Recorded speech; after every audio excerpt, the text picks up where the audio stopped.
Two religious concepts. The gods.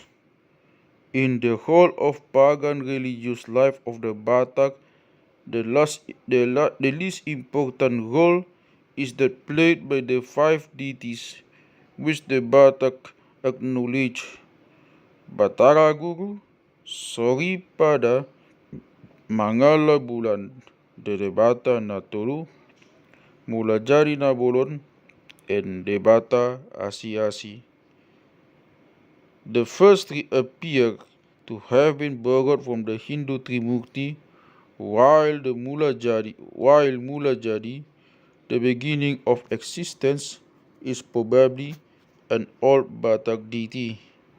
The Batak do not make a clear distinction between the characters of these gods and their functions. They are rather overshadowed by the more general concept of God, Devata, who in their consciousness is regarded as the embodiment of the supreme force.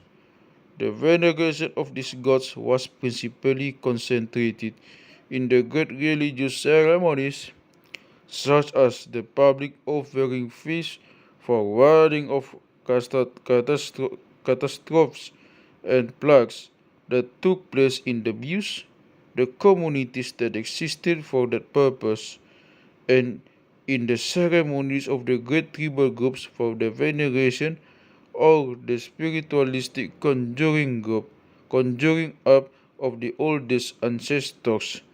They were also venerated at the annual agricultural offerings, ASEAN Town, the cleansing of the rice year, while took place at the Spiri of the rice year, Partaonan, when the benedictions of the higher powers were invoked for the coming year, so that the fields would be fruitful and the cattle multiply, Asagabe na niula sa sinug na pinahan, which summarizes all the material desires of the Batak. The name of one or more of the five deities just named always occurs in the Tongo reverential public invocations that were made on ceremonial occasions either by the Datu, by the Pagbaringin, the offering priest of the Bius, or by the principal chief of the Marga. They were also invoked when a great oath was taken, when an oracle was consulted, when calamitous spells and similar things were concocted. The Batak do not, however, ascribe to these deities activities that react generally on all aspects of their lives.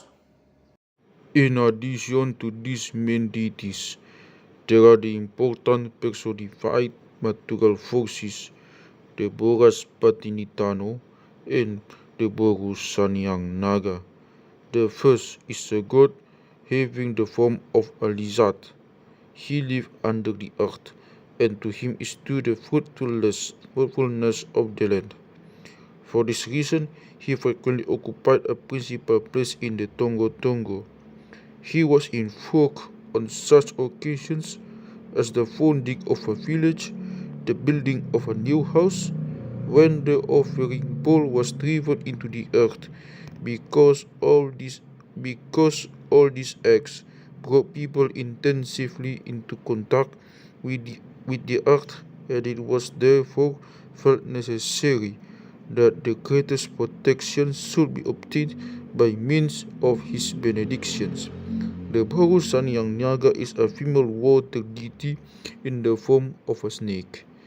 He rules the forces of water and is a dangerous and threatening force for fishermen and others who have to come into contact with stream of water.